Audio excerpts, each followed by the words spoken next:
E aí, beleza? Lendo a palavra bíblica do Evangelho segundo Marcos, leremos o capítulo 5. Senhor Deus e Pai, muito obrigado pelo teu amor, favor e poder. Fica conosco o restante desse dia, Senhor, o dia vindouro, com tudo que neles há. Te amamos e agradecemos ao Senhor, pois só o Senhor é digno de toda honra, glória, louvor e adoração. Senhor, eu e minha casa serviremos ao Senhor. Senhor, eu tenho a consciência da minha imperfeição. Nós que somos pecadores, nos curvamos diante de Ti, o único digno de adoração. Eu tenho consciência que mesmo sendo o que sou, salvo em Cristo Jesus, jamais seremos perfeitos. É da nossa natureza o pecar, só que hoje nos incomoda e da condição que tínhamos de servo e escravo do pecado, o Senhor nos elevou à condição de servos e filhos do Senhor. Te amamos. O que acertamos vem do teu amor, favor e poder, Senhor. E aquilo que efetivamente ainda não fazemos conforme a tua vontade, nós estamos no caminho, nos ajuda, nos dá condição, decisão, foco para andar conforme a tua vontade o quanto antes. Agradecemos e agradecemos o teu nome. Amém e amém. Bem, temos 43 versículos. Leremos de um modo dinâmico e recomendamos a leitura de um modo bem mais analítico, com maior reflexão. Desde o versículo 1 em diante. Entrementes chegaram à outra margem do mar, a terra dos Gerasenos. Ao desembarcar, logo veio dos sepulcros ao seu encontro um homem possesso do espírito imundo, o qual vivia nos sepulcros e nem mesmo com cadeias alguém podia prendê-lo, porque tendo sido muitas vezes preso com grilhões e cadeias, as cadeias foram quebradas por ele e os grilhões despedaçados, e ninguém podia subjugá-lo. Andava sempre, de noite e de dia, clamando por entre os sepulcros e pelos montes, ferindo-se com pedras. Quando de longe viu Jesus, correu e o adorou, exclamando com alta voz: Que tenho eu contigo, Jesus, filho do Deus Altíssimo? Conjuro-te por Deus que não me atormentes. Porque Jesus lhes dissera: Espírito imundo, sai deste homem. Perguntou-lhe: Qual é o teu nome? Respondeu ele: Legião é o meu nome, porque somos muitos. E rogou-lhe encarecidamente que os não mandasse para fora do país. Ora, pastava ali pelo monte uma grande manada de porcos, e os espíritos imundos rogaram a Jesus, dizendo: Manda-nos para os porcos, para que entremos neles. Jesus o permitiu, então, saindo os espíritos imundos, entraram nos porcos, e a manada, que era de cerca de 2.000, precipitou-se despenhadeiro abaixo para dentro do mar, onde se afogaram. Os porqueiros fugiram e o anunciaram na cidade e pelos campos. Então saiu o povo para ver o que sucedera. Então saiu o povo para ver o que sucedera, indo ter com Jesus, viram o endemoniado, o que tivera a legião assentado, vestido em perfeito juízo, e temeram. Os que haviam presenciado os fatos contaram-lhes o que acontecera ao endemoniado e acerca dos porcos. E entraram a rogar-lhe que se retirasse da terra deles. Ao entrar Jesus no barco, suplicava-lhe o que fora endemoniado que o deixasse estar com ele. Jesus, porém, não lhe permitiu, mas ordenou-lhe: Vai para a tua casa, para os teus, anuncia-lhes tudo o que o Senhor te fez e como teve compaixão de ti. Então ele foi e começou a proclamar em Decápolis tudo o que Jesus lhe fizera, e todos se admiravam. Tendo Jesus voltado no barco para o outro lado, afluiu para ele grande multidão, e ele estava junto do mar. Eis que se chegou a ele um dos principais da sinagoga, chamado Jairo, e vendo-o, prostou-se a seus pés, e insistentemente lhe suplicou: Minha filhinha está à morte, vem e põe as mãos sobre ela, para que seja salva e viverá. Jesus foi com ele. Grande multidão o seguia, comprimindo-o. Acontece que certa mulher que havia 12 anos vinha sofrendo de uma hemorragia e muito padecera à mão de vários médicos, tendo despendido tudo quanto possuía, sem contudo nada aproveitar, antes pelo contrário, indo a pior. Tendo ouvido a fama de Jesus, vindo por trás dele, por entre a multidão, tocou-lhe a veste, porque dizia: Se eu apenas lhe tocar as vestes, ficarei curada. E logo se lhe estancou a hemorragia, e sentiu no corpo estar curada do seu flagelo.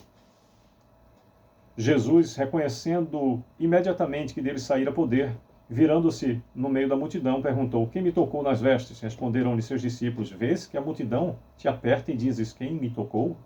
Ele, porém, olhava ao redor para ver quem fizera isso. Então a mulher, atemorizada e tremendo, côncia do que nela se operara, veio, prostou-se diante dele e declarou-lhe toda a verdade. E ele lhe disse: Filha, a tua fé te salvou, vai-te em paz e fica livre do teu mal. Falava ele ainda quando chegaram alguns da casa do chefe da sinagoga, a quem disseram: Tua filha já morreu, por que ainda incomodas o mestre? Mas Jesus, sem acudir a tais palavras, disse ao chefe da sinagoga: Não temas, crê somente. Contudo, não permitiu que alguém o acompanhasse, senão Pedro e os irmãos Tiago e João.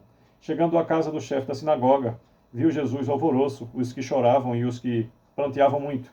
Ao entrar, lhes disse: Por que estáis em alvoroço e chorais? A criança não está morta, mas dorme. E riam-se dele. Tendo ele, porém, mandado sair a todos, tomou o pai e a mãe da criança e os que vieram com ele, entrou onde ele estava, tomando-a pela mão, disse: Talita cumi, que quer dizer: Menina, eu te mando, levanta-te. Imediatamente a menina se levantou e pôs-se a andar, pois tinha 12 anos. Então ficaram todos sobremaneira admirados.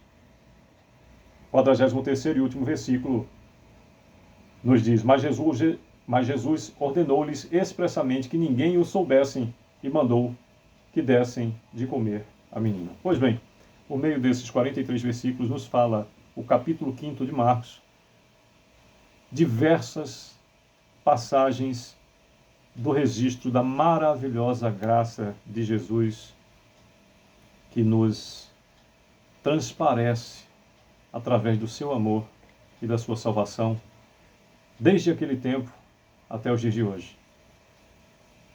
Interessante observar, por exemplo, na passagem do versículo 1 até o 14, sobre a cura do endemoniado Gesareno, que a consequência de ter salvo uma vida há tanto sofrida, gerou naqueles que estavam ao seu redor o desconforto a ponto de pedirem para que ele se retirasse dali. Jesus, na sua perfeição, na sua maravilhosa graça, concedeu favor até mesmo aos espíritos imundos. Primeiro, no 7º diz, na parte final: Conjuro-te por Deus que não me atormentes, porque Jesus lhe dissera: Espírito imundo, sai deste homem.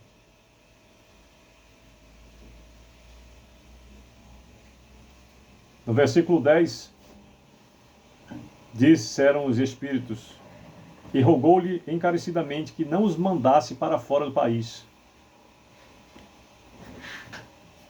E no 12, e os espíritos imundos rogaram a Jesus, dizendo: Manda-nos para os porcos, para que entremos neles. Jesus o permitiu. Jesus o permitiu. Ele não sugeriu, não partiu dele a vontade de que aquilo se fizesse efetivamente para dar prejuízo às pessoas. Não fora isso. Mas Deus, na forma humana do Cristo, amou tanto que até os espíritos imundos, clamando com fé, deixando claro, estão submissos ao Deus Altíssimo, até os espíritos imundos Ele permitiu. É assim, Deus não escolhe o nosso caminhar, mas nos deu livre-arbítrio para que a gente arque com as consequências das nossas escolhas. E a consequência desse bem para esse homem foi efetivamente ser rejeitado por todo aquele povo, e aquele grato salvo por Jesus quis o acompanhar, mas efetivamente Jesus direcionou para que ele fosse à sua casa, Decápolis, e todos se admiravam. O evangelho se espalhou ali. Este foi um missionário real e demonstrava com a sua própria conduta salva o poder de Deus. E aí veio a questão de Jairo, e aí salvação de sua filhinha e a cura da mulher enferma. Que Deus a todos abençoe. Leiam e releiam esse capítulo, é maravilhoso. Que Deus a todos abençoe, é o que desejo. Sucesso.